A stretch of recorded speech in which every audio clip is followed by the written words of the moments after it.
J'espère que vous allez bien. Alors, c'est Victoire. Pour ceux qui ne me connaissent pas, c'est Victoire Agdemira ou encore Victoire Keren Hapuk. Je suis quoi? Je suis photographe, vidéaste, passion aussi de profession.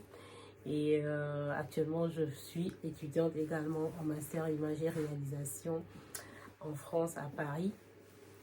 Et donc, je suis contente de me lancer enfin parce que ça fait longtemps que je voulais lancer cette chaîne YouTube. C'est vrai que j'ai déjà une chaîne YouTube, mais qui parle plus de photos, vidéos, Hapuk TV. Je mets ça au cas où vous voulez voir des tutos et tout. Mais là, cette chaîne va beaucoup plus parler de moi, de ma foi, des story time, des choses que je vis, qui je crois que peut bénir beaucoup de personnes. Et je vis beaucoup de choses, j'ai beaucoup de témoignages. Et pas que je suis arrivée, pas que je suis au top, mais simplement parce que Dieu fait beaucoup de choses dans ma vie. Je pense que en rendant témoignage ou en parlant, ça peut bénir beaucoup de personnes et sauver aussi certaines personnes en fait. Voilà. Pour cette première vidéo, je voulais parler en fait de cette saison 2023 en fait. Tout dépend de la saison dans laquelle tu es tout simplement. Parce que souvent, on se retrouve, surtout dans cette saison où chacun dit bilan, bilan, bilan, objectif. On se retrouve des fois avec un bilan, on se dit non mais mon bilan est très négatif, j'ai rien foutu de mon année. Même si je pense que en tant qu'humain, on fait trop de focus sur le négatif. Et si tu fais bien le point, ou bien si tu t'arrêtes et que tu examines vraiment ton année, tu vas te rendre compte qu'il y a forcément du positif. Il y a forcément du positif quelque part. Et le positif, c'est simplement peut-être parce que tu es toujours là. Tu n'as jamais été malade ou tu es passé par une situation tellement grave, éprouvante, mais tu as réussi à t'en sortir. Tu as été forte, tu as été persévérant, tu as été patiente. Tu es passé par une situation qui n'était pas forcément évidente, mais tu as été patient, tu en es sorti fort, tu en es sorti persévérant. Peut-être tu es passé par une maladie, tu as été beaucoup malade. Peut-être tu as mis en place des objectifs, mais simplement parce que tu es passé par des maladies et tout, tu n'as pas réussi à atteindre ça et tu te dis non, mais moi je n'ai rien fait. Mais simplement parce que cette maladie, tu as réussi à la vaincre, tu as réussi à t'en sortir et aujourd'hui tu es là, tu es vivant. C'est un bilan positif à en faire en fait. Parce que des fois, on se met tellement de pression et on n'arrive pas à célébrer même les petites victoires. Je donne mon exemple. Moi, par exemple, je suis venue en France il y a 1 an, 6 mois à peu près, en août 2021. Et franchement, je pense que comme n'importe qui, en venant ici, j'avais beaucoup d'objectifs. Je me suis dit non, mais je vais faire ci, je vais faire ça, je vais faire ça. C'est vrai que je venais d'abord pour mes études, mais je venais pour beaucoup de choses. Et moi, pour ceux qui me connaissent, Victoire, je suis vraiment une débrouillarde, quoi. J'ai créé mon entreprise, je me suis lancée dans beaucoup de choses et même dans mon service à l'église, pas sans orgueil, hein. Je donnais vraiment mes 3T, je donnais tout ce qui est en moi. Mais quand je suis venue, je me suis rendu compte qu'en fait, j'ai eu un peu comme la gifle de ma vie, en fait. Je me suis rendu compte qu'en fait, que j'étais vraiment loin de ce que je pensais. Le rythme était très intense pour moi. Même dans le service à l'église, je me suis rendu compte qu'on demandait tellement plus de moi. Mais je n'arrivais pas à donner ce résultat tout de suite. Et quand je suis arrivée là, mon objectif, c'était juste de m'en sortir, en fait. C'était de m'en sortir. J'avais écrit plein d'objectifs pour 2021, là. Mais genre, c'était juste de m'en sortir. Parce que, tout d'abord, mon rythme à l'école était très intense. Et moi, je suis du genre, je suis celle qui, à l'école, j'anticipe. Je comprends très vite les choses. Je saisis les trucs rapidement. Mais, genre, rien à voir. Quand je suis arrivée, d'abord, ceux qui savent, les gens parlent très rapidement. Mes collègues de classe, ils parlent très rapidement. Même le professeur parle très rapidement. Je ne comprenais rien. Et quand je dis rien, c'est que rien. Et pour les gens, quand j'en parlais, pour les autres, c'était un truc banal. Et c'est quelque chose qui me frustrait même. Mais je me disais, mais moi, ça me frustrait en fait. Et je me rappelle que je rentrais chez moi, je rentrais à la maison, je pleurais, je pleurais. Et j'étais tout le temps celle qui était mise de côté. Et j'étais celle qui, genre, vous voyez, genre, tu es dans un environnement, les gens parlent, tu comprends, tu dis pardon. Tout le temps, tu dis pardon, vous dites quoi, je comprends pas. Vous dites quoi, vous dites quoi. Finalement, genre, je me tais, quoi, et je me mets à part parce que je me dis, mais qu'est-ce qui va pas, genre, qu'est-ce qui va pas avec moi? Il y a ça d'abord, le rythme qui était des choses qui allaient très vite, je ne comprenais rien.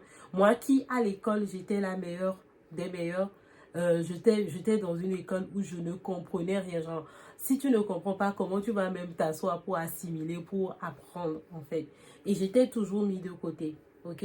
Il y a ça, il y a aussi le fait que mon âge, je ne m'étais pas rendu compte, en fait, je n'étais pas consciente qu'en fait que là, moi, j'avais déjà eu mon master, j'avais fait ma licence, j'avais eu mon master, mais là, j'étais en train d'aller faire encore un autre master, en fait. Et je me suis rendu compte que j'étais parmi les personnes les plus âgées de ma classe, quoi, genre, tous ceux qui étaient de ma classe étaient des gens qui avaient 20 ans, 21 ans, genre, moi, j'avais dépassé ce niveau, en fait, des gens de 2000 quoi. Et je me suis dit, ah, c'était le choc aussi. Je me suis dit, ah, donc moi, en fait, je suis avec je ne veux pas dire mes petits frères, mais genre, je suis à un niveau où genre, je devais être plus haut, mais genre, j'avais pas l'opportunité de faire ces études-là. Et c'était un peu comme un master, je faisais un autre master, tu vois. Et il y avait ce truc-là, ou cette pensée-là qui me venait comme si j'étais un peu en retard. Vous voyez? Il y a ça, il y a, pour ceux qui me connaissent, j'ai vraiment le mal de m'orienter, le mal de l'orientation. Genre, moi, si je vais quelque part, je peux passer là-bas 10 fois. Mais s'il n'y a pas un truc là-bas qui m'amène à me retrouver, ou bien si je ne reconnais pas un truc là-bas, ou bien même si je reconnais le truc, si je ne sais pas exactement ça, c'est fini, je suis perdue. Et pour une personne qui vient en France pour la première fois, les métros, les trains, tout ça, c'était le cauchemar. Je me perdais tout le temps. Même encore la semaine surpassée, je me suis perdue en allant au boulot. Je suis allée au boulot et genre, j'allais au boulot et il y a un bus qui ne venait pas. Il y avait un deuxième bus qui venait, qui n'allait pas directement là où j'allais.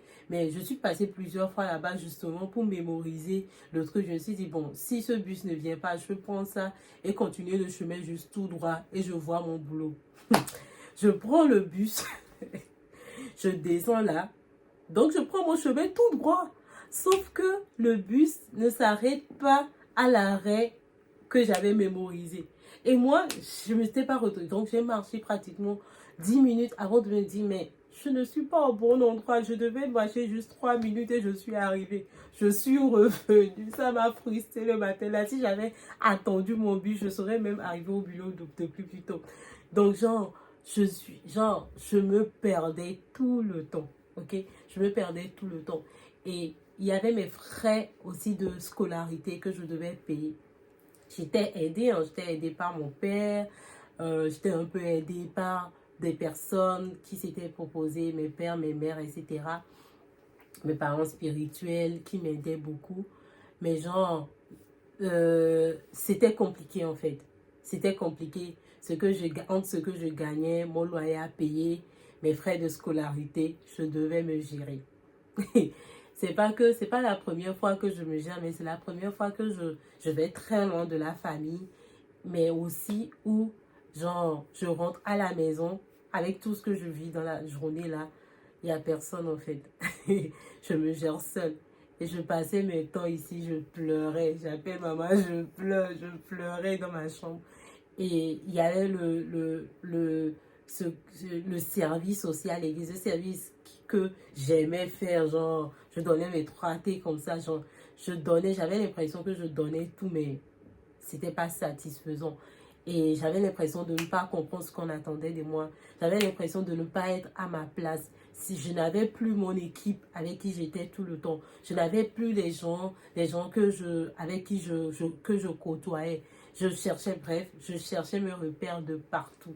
Et je vous assure que pour l'année 2021, 2022, en début 2022, parce qu'à partir de fin 2022, ça a commencé à aller mieux. Mon seul objectif de l'année là, c'était m'en sortir, me retrouver, redevenir moi, parce que j'étais devenue très, genre, des choses que je n'avais plus, j'avais peur tout le temps et je déprimais un peu, je pleurais, je me sentais pas à ma place, je, genre, j'étais dans plein de trucs en fait. Et pour la saison là, c'était juste m'adapter, m'en sortir, payer mes frais de scolarité et c'est tout. Et vous allez voir que même sur les réseaux, j'étais en France, mais les gens me disent non, toi on sait même pas que tu es quelque part. Genre, les gens ne comprenaient pas, mais moi, tout ce dont j'avais besoin, c'est de m'en sortir. Je passais par plein de trucs que peut-être j'en parlerai dans, mais c'est de m'en sortir en fait. Et quand je m'en suis sortie, et cette année-là, il y a eu plein de choses, Dieu a pourvu pour mes frais de scolarité. J'étais là, euh, Dieu m'envoyait des dons. J'ai reçu un virement surnaturel sur mon compte. Genre, j'ai eu plein de trucs, plein de grâce. Et après, quand je fais le point, je me dis non, mais il fallait que je passe par là. Si je n'étais pas passée par là, je ne serais pas la victoire que je suis aujourd'hui en fait. Parce que aujourd'hui, je fais ma spécialisation en image et réalisation dans un autre, c'est la même école, mais une autre spécialisation. Mais la situation n'a pas changé. Les gens continuent de parler toujours vite. Je continue à avoir souvent à me perdre parfois. Mais la victoire d'avant et puis la victoire d'aujourd'hui. Je aborde la chose différemment. Je vis pleinement de mon année. Je suis bien avec mes collègues de classe et tout. Et je me sens pas différente de, je me sens pas, c'est un peu comme avant, je me sentais pas à ma place. Je me sens parfaitement à ma place. Je sais que là où je suis, c'est là où je dois être. Je sais que c'est pour une saison. Et aujourd'hui, je vis de manière plus confiante, plus consciente de moi. Et le fait que j'ai eu vraiment pas des problèmes, mais de manière financière, Dieu a pourvu financièrement. Dieu m'a amené à croire en lui, en la provision, en Dieu en tant que Père de manière surnaturelle. Donc, au fait, je peux dire que cette année-là, je n'ai pas réalisé de grandes choses aux yeux des hommes. Mais moi, ma vie, moi, victoire de avant 2021, 2022 à aujourd'hui 2023, il y a eu un avant et un après. Ce n'est plus la même victoire. Et quand je fais le bilan pour moi est positif en tout point. Pas positif en manière d'œuvre que les gens peuvent voir, mais c'est positif en manière de la victoire que je suis devenue. Je suis devenue une victoire plus confiante, une victoire plus confiante en Dieu, plus résiliente, plus forte, qui sait se débrouiller, qui sait s'adapter, qui est prête à affronter ce monde-là, qui est prête à affronter même le mal d'orientation, qui est prête à avancer, quel que soit ce qui se passe en fait. Et aujourd'hui, je faisais le témoignage sur ma page, il y a un an, en 2021, oui, 2021, ouais, en 2021 justement, je passais les fêtes très loin de la famille et je l'ai vécu très mal. Je pleurais dans ma chambre. Non pas que j'ai pas de famille, j'ai des familles spirituelles avec qui je me sens très bien, qui sont très bien avec moi, qui sont vraiment gentils avec moi. Mais genre, cette année, je l'ai vécu tellement bien. Genre, je riais, je me sentais heureuse.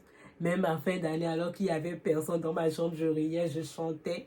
Je l'ai passé même seule. Les gens voulaient que je vienne chez eux, mais j'ai voulu le passer en retraite chez moi. Mais j'étais contente, j'étais heureuse. J'ai passé très bien la nuit de la traversée. Je riais avec tout le monde. Genre, je l'ai tellement bien vécu, je ne déprimais pas. Je suis contente de dire que je n'étais pas enfermée dans ma chambre à pleurer, en fait. Je vous assure, je n'étais pas enfermée dans ma chambre à pleurer. Mais il y a un an, je passais par là. C'était dur, c'était compliqué. Mais aujourd'hui, en fait, il fallait que je passe par là pour être celle que je suis aujourd'hui et pour pouvoir vous témoigner cela. Et donc, quelle que soit la saison dans laquelle tu es aujourd'hui, que tu passes par une maladie, que tu sois en train de, voilà, de passer par des épreuves, dis-toi que ne te mets pas de pression, ne te compare pas aux autres qui disent objectif, etc. C'est bien, c'est très bien. Mais reconnais la saison dans laquelle tu es et sache et détermine ou bien détecte ce sur quoi tu dois travailler simplement sur toi. Peut-être que la saison dans laquelle tu es, tu dois travailler à devenir une personne plus confiante en toi. Tu dois travailler à guérir. Tu dois travailler à changer ton mindset. Tu dois travailler sur toi. Tu dois travailler sur peut-être des projets. Tu dois être focus peut-être sur les études d'abord. Moi, c'était mon cas. Moi, franchement, un autre témoignage. L'année là que j'ai vécue, avant, quand j'allais à l'école, à la fin de l'année, pour moi, c'est que je devais la top.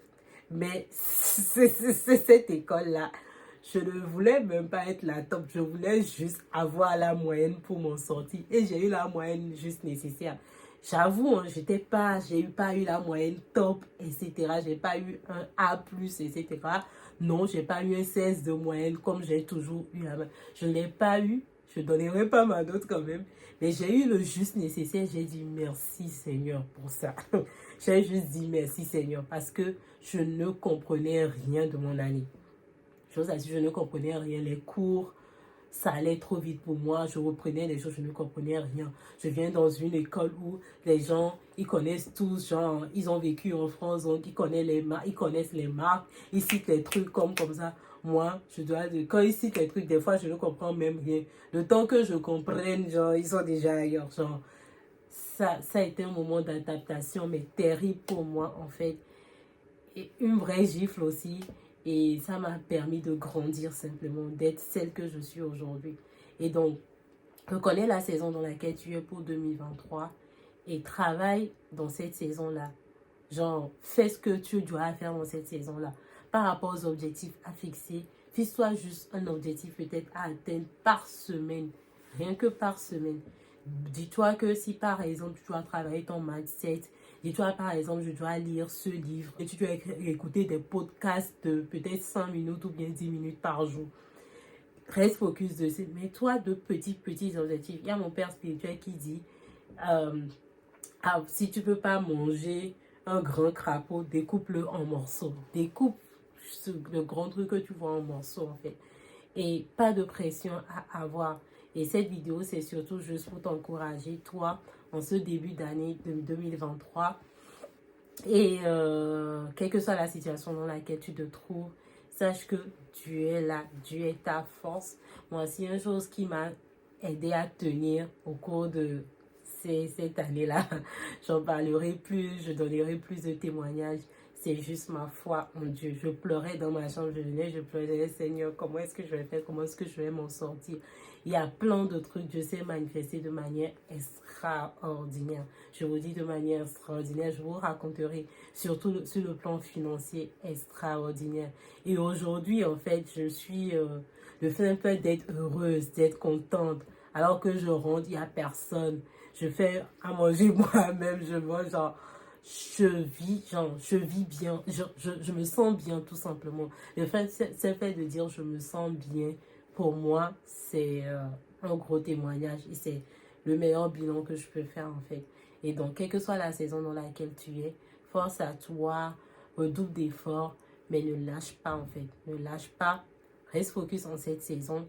L'essentiel, c'est que tu n'es plus là où tu étais et tu ne seras pas là où tu seras en mettant en place juste de simples objectifs à atteindre par semaine.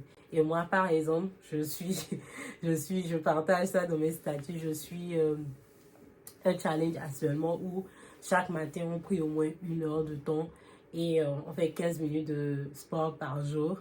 Et on suit un podcast productif là, du pasteur Juliana Hondo. Je le mettrai peut-être à la fin de la vidéo et on se dit à la prochaine. Peace, c'était Victoire.